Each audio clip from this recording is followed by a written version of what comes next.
Have you ever been in a conversation where it felt like no matter what you said, the other person always had to win? Like every word you spoke was twisted, challenged, or used against you. That's the world of dealing with a narcissist. Here's the truth: you can't beat them at their own game. But here's the good news: you can take control of the conversation, you can protect your peace, guide the interaction, and leave the exchange on your terms. Today, we're going to break down exactly how to do that.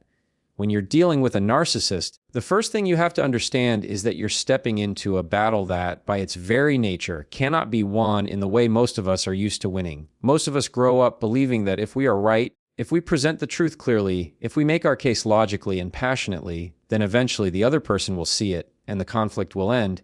That's how most normal conversations work. But with a narcissist, none of that applies. They are not engaging with you to find truth or resolution. They are engaging with you to assert dominance, to feel validated, to control the narrative. Every argument, every disagreement, every back and forth is never about the subject at hand. It's about power. It's about control. You could spend hours, days, even years trying to prove a point, and no matter how factual, logical, or undeniable your evidence is, it will never matter. They aren't interested in understanding your perspective because your perspective is, in their eyes, irrelevant unless it somehow serves to reinforce their ego. Their goal isn't to find common ground. Their goal is to win, to feel superior, to ensure that you are bending to their rules. This is why trying to beat them at their own game is futile. It's like trying to hold water in your hands. The harder you grip, the more it slips away and the more exhausted you become. The energy you expend trying to out-argue, out-reason, or outmaneuver them is energy that they feed on, consciously or unconsciously. Every reaction you give them is a small victory for their sense of control. And here's the critical piece: they thrive on this dynamic. Conflict, tension, and emotional turbulence are the air they breathe. They often don't even recognize it consciously. It's an ingrained pattern. When you realize that the fight you think you're in isn't really a fight at all, but a performance designed to keep you off balance, it changes everything. You stop expecting fairness or reciprocity. You stop assuming that logic will guide the interaction. Instead, you begin to see the situation for what it really is: a carefully choreographed dance where the narcissist leads and your reactions are steps they anticipate, predict, and manipulate. Understanding this is the foundation of protecting yourself. Once you see that the traditional idea of winning is not possible, you start thinking differently. You start seeing opportunities not to win, but to navigate. You start looking for ways to preserve your peace, maintain your boundaries, and direct the conversation without feeding into the false game of victory and defeat they are playing. It's less about triumphing over them and more about understanding the rules they are playing by, so you can move through the interaction without losing yourself, without losing your energy, without getting pulled into the exhausting spiral that they so expertly create. And when you finally internalize this, when it really sinks in, there's a subtle but powerful shift that happens in your approach, in your energy, and in the way you engage with them. When dealing with a narcissist, one of the most powerful things you can do is detach emotionally, and yet it's one of the hardest things to actually practice. Because by their very nature, narcissists are designed to pull at your emotions, to provoke reactions, to make you feel frustrated, defensive, or even guilty. They are masters at identifying exactly what buttons to push, which vulnerabilities to exploit, and which insecurities to expose. The moment you react, the moment you let your emotions take over, you have handed them exactly what they want, whether it's control, validation, or simply the satisfaction of knowing that they can get under your skin. Emotional detachment doesn't mean shutting down completely or becoming cold. It doesn't mean you stop feeling or that you stop caring about yourself or the people around you. It means creating a mental and emotional space between your instincts and your responses, so that when the narcissist tries to provoke you, you are able to pause, observe, and respond on your own terms rather than being dragged into the chaos they are creating. This requires awareness, practice, and a willingness to separate their behavior from your sense of self. Because here's the truth: when a narcissist attacks, criticizes, or belittles you, it is never really about you. It is always about them, about their needs, their insecurities, their desire for control and validation. The moment you internalize that, it begins to shift the dynamic. You start to see that their words, their accusations, their manipulations are reflections of their own inner state, not evidence of your failures or flaws. Detaching emotionally also gives you clarity. It allows you to assess the situation without the fog of anger, hurt, or defensiveness clouding your judgment. You can recognize patterns, anticipate tactics, and make decisions from a place of calm strategy rather than reactive emotion. It is this calm presence that is incredibly disarming to a narcissist because they rely on the emotional storms of others to feel powerful. When you remove the storm, they are left with far less influence, far less control, and far less satisfaction. Emotional detachment also protects your energy, your mental health, and your sense of self-worth. Engaging emotionally on their terms is exhausting, draining, and ultimately unsustainable. But when you learn to respond thoughtfully, deliberately, and without unnecessary emotion, you conserve your energy, maintain your boundaries, and preserve your peace. It takes practice because our natural instincts tell us to defend, to argue, to fight back, to prove ourselves. But the more you detach, the more you realize that the power in these interactions lies not in fighting their battles or meeting their provocations, but in maintaining your composure, in keeping control of your own mind and reactions, in refusing to give them the satisfaction of seeing you unravel. And as you practice this detachment over time, you begin to experience a sense of freedom in these interactions, a freedom that comes from realizing that their behavior no longer dictates your emotional state or your sense of self. One of the most common traps people fall into when dealing with a narcissist is the idea that if they just explain things clearly enough, if they just present the facts, if they just show the narcissist the truth of the situation, somehow the narcissist will see reason and change their behavior. It is a hope that feels almost instinctual because most of us are wired to believe that communication, honesty, and logic lead to understanding, and that understanding naturally leads to change. But with a narcissist, this belief is not just misguided, it's counterproductive. The truth is that narcissists are not capable of seeing the world from another person's perspective in a way that allows them to truly change. They are so entrenched in their own needs, their own narratives, their own desire for control and validation that presenting evidence, reasoning, or moral arguments does not persuade them. It provokes them. Every attempt to change them, to enlighten them, or to correct them is met with resistance, deflection, or outright manipulation. They often twist your words, turn your logic against you, or dismiss your perspective entirely. Trying to convince them that they are wrong is like shouting into a hurricane. The wind will simply carry your words away, and you will feel exhausted and frustrated while the storm rages on unchanged. Understanding this doesn't mean that you give up on setting boundaries or protecting yourself. It means that you stop expecting the narcissist to conform to your sense of fairness or reality. Change is something that must come from within, and for a narcissist, that is rarely possible because admitting fault or accepting a perspective that doesn't elevate them is perceived as weakness. This doesn't just apply to major issues, it applies to every interaction. Trying to correct them in conversations, pointing out inconsistencies, or attempting to educate them about the effects of their behavior is almost always futile. In fact, it can backfire because it gives them another opportunity to assert control, to dominate the dialogue, and to make you feel wrong for trying. The more you recognize this pattern, the more you can shift your focus from trying to change them to managing yourself, your responses, and the environment around the interaction. You stop wasting energy on an impossible goal and start investing it in something you actually can control: your clarity, your boundaries, and your emotional state. You begin to understand that the victory is not in transforming the narcissist, but in protecting your own peace and refusing to engage in a battle that cannot be won in the conventional sense. Once you internalize this, it changes the entire dynamic. You become less reactive, less frustrated, and less invested in outcomes that are beyond your influence. You start to navigate interactions with calm strategy rather than emotional desperation, and in doing so, you take the power back from someone who has been using your energy against you. When you interact with a narcissist, one of the most important skills you can develop is the ability to establish and protect your boundaries, and yet it is something many people struggle with because it requires a level of self-awareness and self-respect that a narcissist constantly tests. Boundaries are not walls to keep people out. They are lines that define where your responsibility ends and where your emotional, mental, and physical well-being begins. For a narcissist, boundaries are often seen as obstacles, challenges to overcome, or weaknesses to exploit. They will push, prod, manipulate, and test every line you try to draw, not out of malice alone, but because maintaining control is their default mode, and anything that limits their control is, in their eyes, unacceptable. The first step in focusing on your boundaries is knowing exactly what they are. What are you willing to tolerate? What behaviors are unacceptable? What kinds of interactions drain you versus energize you? This clarity becomes your guidepost in conversations and relationships. Once you know your limits, it becomes easier to enforce them, but enforcing boundaries with a narcissist is rarely a single, one-time act. It is a continuous, deliberate process that requires calm consistency. Every time you allow a line to be crossed without response, you are subtly reinforcing the idea that your boundaries are negotiable. But every time you assert them firmly, calmly, and without a necessary explanation or apology, you signal that your well-being is non-negotiable. Boundaries also serve another critical purpose. They protect your emotional energy. Interacting with a narcissist can be exhausting, not just mentally, but emotionally, because their tactics are designed to elicit reactions. When you have strong boundaries, you create a buffer that absorbs less of their impact. You can participate in conversations, in work environments, in family dynamics without being pulled into chaos or manipulation. Boundaries also help you maintain perspective. They allow you to see that their behavior is about them, not you, and that you are not required to fix, justify, or absorb it. Setting boundaries doesn't require anger or confrontation. It requires clarity, calm, and repetition. Sometimes it is as simple as saying no, stepping away, or redirecting the conversation. Other times it requires stating limits in clear, unambiguous terms and then following through with action if those limits are ignored. Over time, boundaries become a form of self-respect that the narcissist cannot easily override, even if they attempt to test them repeatedly. The power of boundaries is that they shift the dynamic.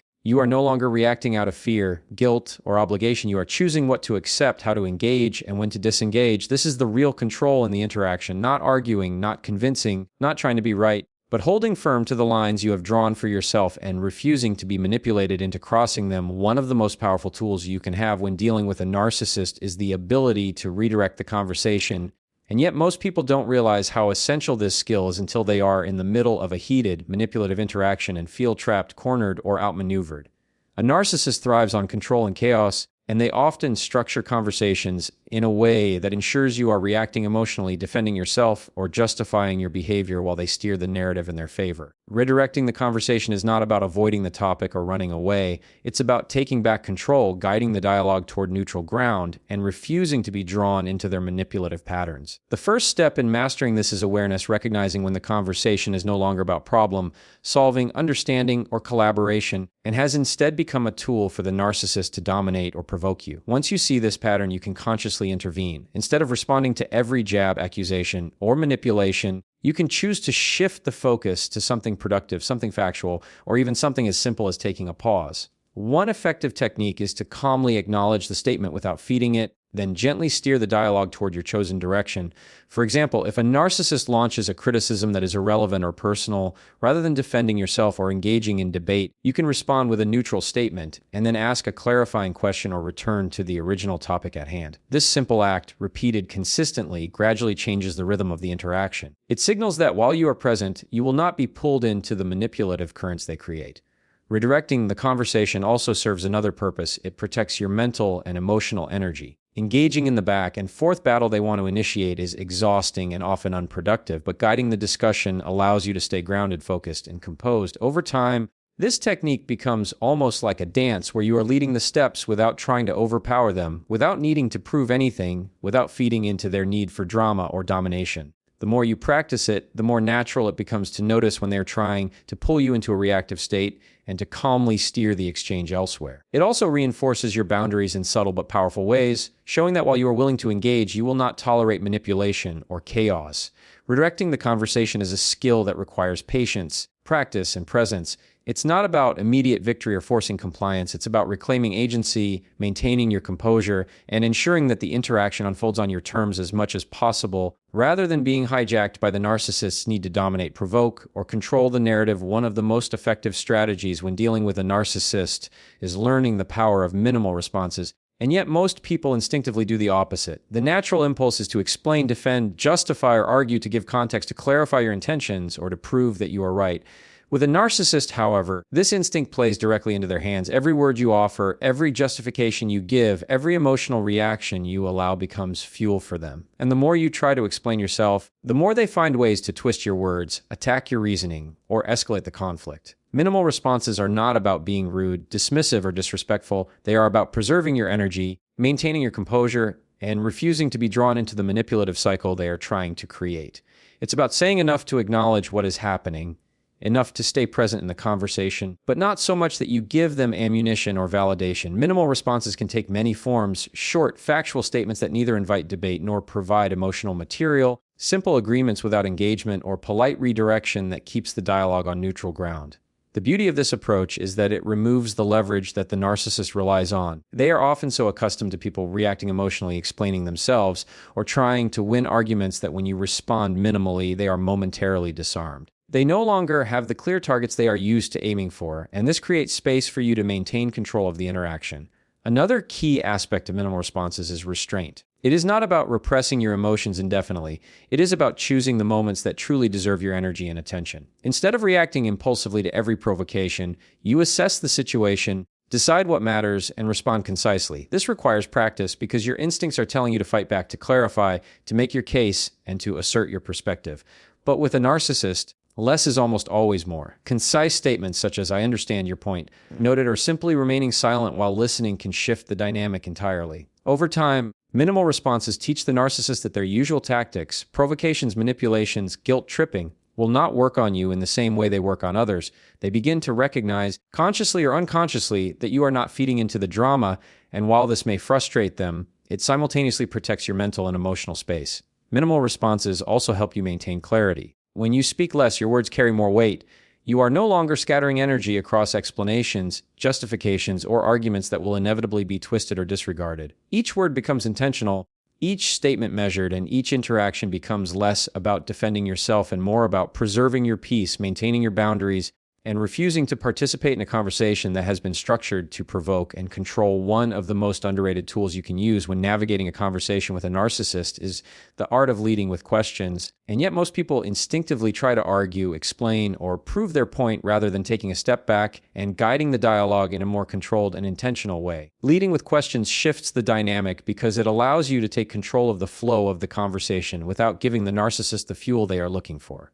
Instead of reacting to their statements, which are often designed to provoke, belittle, or manipulate, you respond by asking something that requires thought, reflection, or clarification. Questions have a unique power because they demand engagement on your terms. They force the other person to slow down, consider their words, and sometimes even reveal the gaps in their reasoning or the contradictions in their narrative. When you lead with questions, you create a subtle but profound sense of control. You are no longer simply reacting. You are guiding the interaction. You are asking, not telling, and in doing so, you disrupt the typical cycle of provocation and defense that a narcissist thrives on. The key to this technique is precision and calmness. You are not asking questions as a weapon to trap or shame. You are asking them to think, to clarify, or to stay grounded in the conversation. Even simple questions like, "Can you help me understand what you mean?" or "What outcome are you hoping for here?" have the effect of redirecting their energy and forcing the dialogue into a less manipulative and more structured space.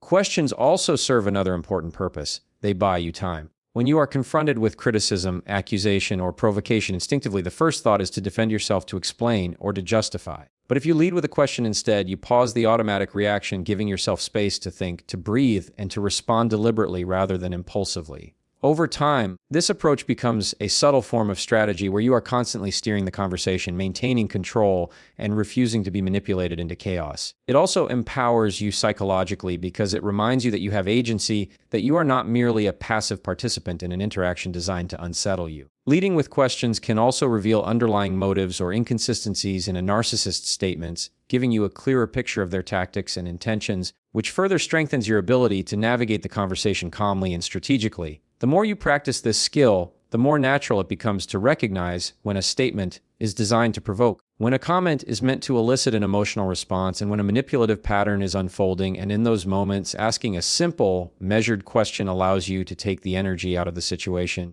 Maintain your composure and ensure that the conversation unfolds in a way that you can manage, rather than being completely dictated by the narcissist's agenda. One of the most crucial skills when dealing with a narcissist, and one that many people resist or underestimate, is the ability to exit strategically, to recognize when the conversation has run its course, and to disengage without losing your composure or your sense of self.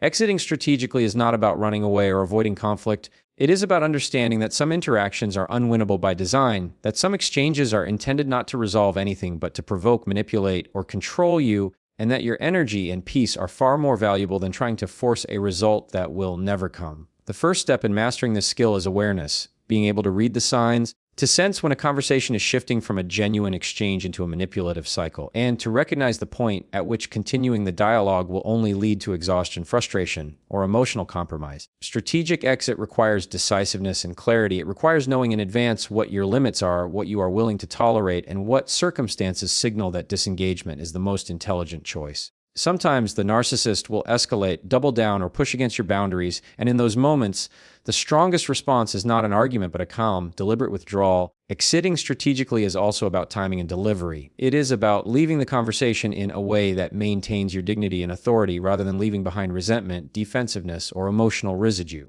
This might mean using a neutral statement, a polite acknowledgement, or simply stepping away physically or mentally from the situation. The act of disengaging is, paradoxically, one of the most powerful forms of control because it denies the narcissist the reaction they crave. They often thrive on drama, conflict, and emotional turbulence, and when you refuse to provide it, you are asserting power in a way they cannot easily counter. Exiting strategically also preserves your mental and emotional resources for situations where they are needed and productive. It allows you to maintain clarity, composure, and focus rather than being trapped in a cycle of manipulation that accomplishes nothing except fatigue and frustration.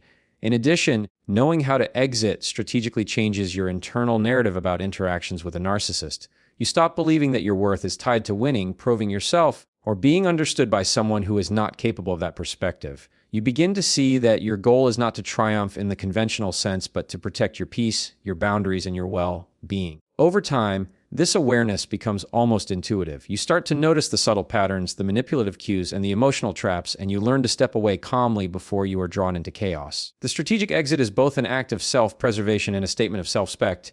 It is a recognition that your energy is finite, your dignity is non-negotiable, and your interactions do not have to be dictated by someone whose primary goal is control rather than mutual understanding, and it allows you to reclaim the power in a conversation without engaging in the losing battle that the narcissist is attempting to create. So here's the reality. You can't win against a narcissist in the traditional sense. Trying to prove yourself, argue, or change them only gives them more power and drains you of your energy. But what you can do is control the conversation, protect your peace, and maintain your boundaries. You can detach emotionally, use minimal responses, lead with questions, redirect the dialogue, and, when necessary, exit strategically. Each of these tools isn't about dominating or defeating them. It's about reclaiming your agency, preserving your dignity, and refusing to be drawn into a game that is designed to exhaust you. The true victory isn't in proving them wrong, it's in staying grounded, calm, and clear, no matter what tactics they throw at you. When you internalize this, when you commit to these principles, you step out of their narrative and into your own, and that is where your real power lies.